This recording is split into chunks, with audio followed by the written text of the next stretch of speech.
Hello my beautiful friends, আশা করি সবাই ভালো আছেন। আজকে আপনাদের সাথে একটা বিষয়ে কথা বলতে চাচ্ছি, সেটা হচ্ছে স্যালারি স্ট্রাকচার।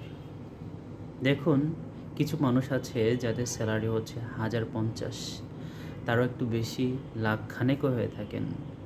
তারপরে দেখবেন তাদের জীবনের মধ্যে চাহিদার আনুষাঙ্গিক বিষয়বস্তুগুলো সবসময় লেগেই থাকে।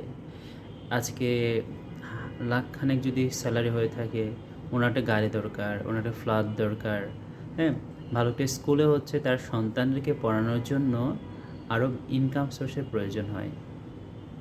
বাট আপনি একটু যদি চিন্তা করে দেখেন, সীমিত আয়ের মধ্যে কিন্তু আপনি ভালো থাকতে পারবেন।